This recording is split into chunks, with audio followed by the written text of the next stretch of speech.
Bet they both gon' clear the scene. Watch me do 100 miles per hour when the light turn green. You know you can't ride with us if you can't show the bubble beat. Once you hit a revving on the engine, you know what that means. Red car, yellow truck, bet they both gon' clear the scene. Watch me do 100 miles per hour when the light turn green. You know you can't ride with us if you can't show the bubble beat. Once you hit a revving on the engine, you know what that means.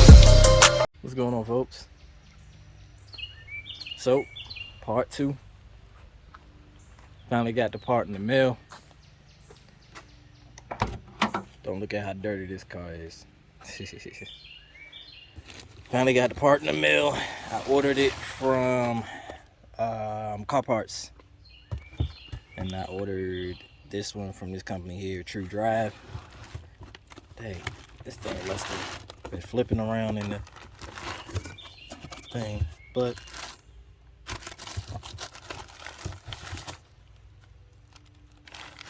this is how the new one came. See.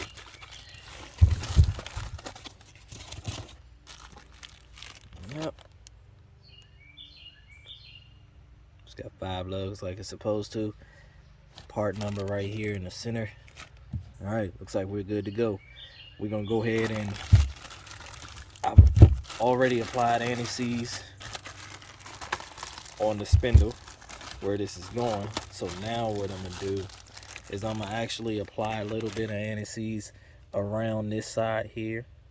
Just go all the way around, just a little bit. I don't want to overdo it. And I'm gonna go ahead and put this inside of the hole.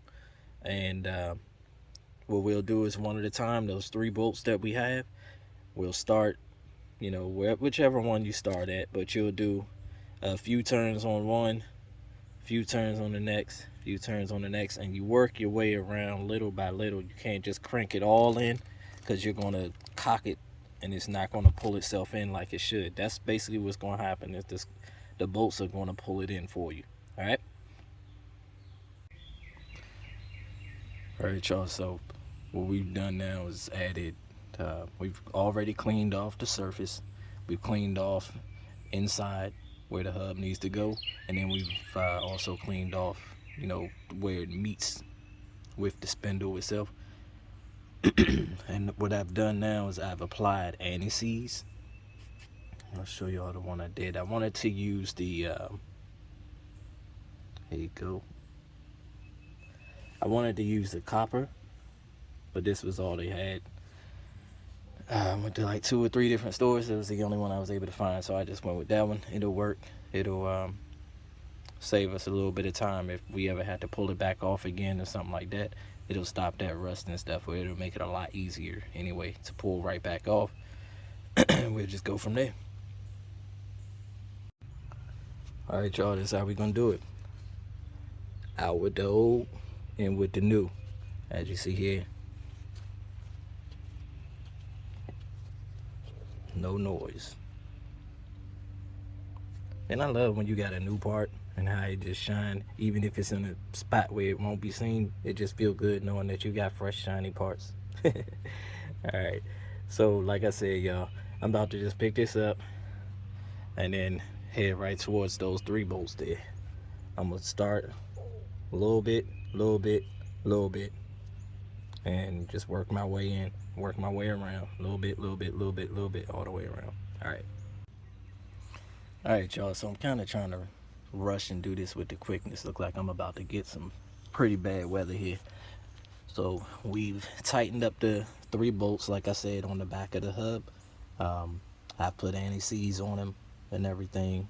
Anti-seize all around the inside of the back of the hub where it connects to the spindle. When I tightened all 3 bolts, we tightened them a little bit at a time. I basically just counted teeth that were coming through, counted how many teeth were actually coming through. So if I did say 2 teeth here, then I did 2 teeth at the top, 2 teeth at the other side. Same thing again. Probably did 3 teeth, 3 teeth, like that. That way it just inched right in with no problem. It was real easy. So the next step now, hey, we got to stop right there. Listen, kind of a quick disclaimer. Like I always say, I'm not a mechanic, right? So I'm liable to make mistakes in certain things that I do, or you know, moving too fast, things like that, or I don't do this on a everyday basis, so I won't, you know, I might miss a step here or there.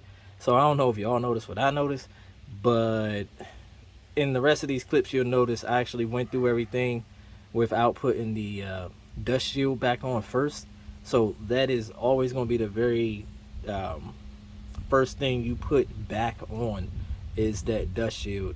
At least in my case, you can't put it on over top of the hub, so it needs to go on up against the spindle, and then you put the hub on.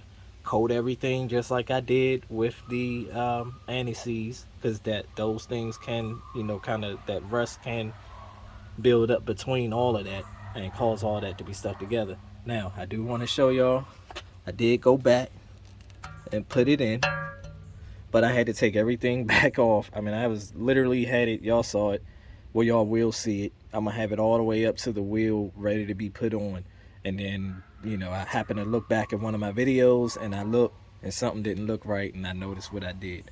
All right, let's get back to the video. Oh yeah, if you got this far into it, go ahead and hit that like button for me, subscribe, I got more things to come. We about to go ahead and put the I took apart the caliper and the caliper bracket. You could leave the caliper on the caliper bracket. When I look at it, I find out, but I do like just taking it apart. It just makes it a little bit easier as far as weight wise. That's all, for handling purposes. But our next step right now is we're gonna go ahead and throw the rotor back on.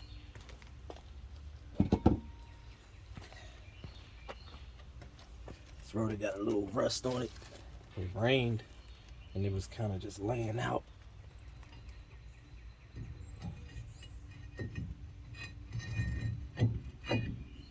Now if you want, you could put anti-seize on the back of here too, so that'll separate easily. I didn't have any issues, and I do plan on, you know, upgrading my brakes, changing the whole system over, so it's not really gonna be that big of a deal for me to do. By the time it's time to change these rotors out, actually, I'm probably already know what I'm doing as far as a brake package. So it's just got the 2 bolts.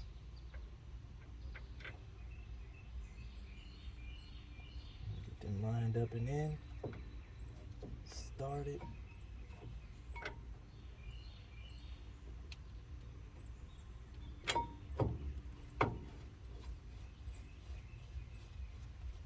Alright.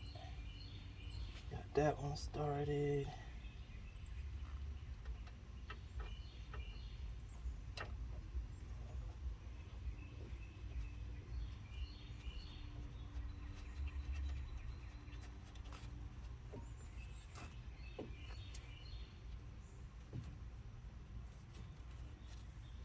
All right, I'm not gonna make y'all watch me tighten that up. I'll get y'all on the next one.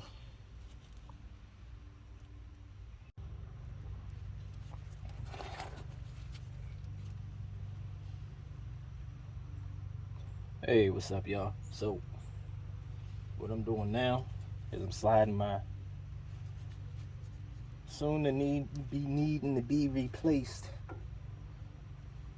brake pads back in. Actually, whoa, what kind of spider was that? I don't do spiders. Help me get that on though.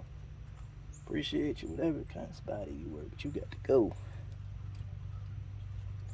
All right, so now that we got that in place,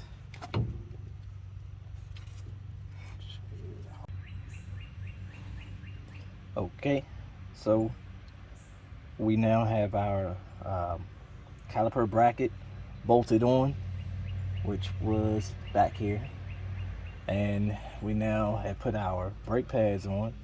The next step was to put on your actual caliper.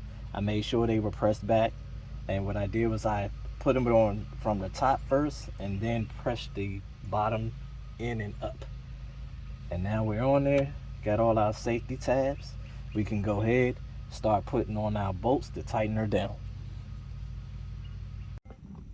Alright guys, so I'm kind of rushing through and cutting this one a little short, but there it is, all put back together. Just got to throw the wheel back on. You guys know how to change a wheel or put a wheel on. Remove the 2 jack stands I got underneath for safety. Lower the jack, and we back in action. Alright y'all, thanks for watching. As always, walk with me. Peace. Red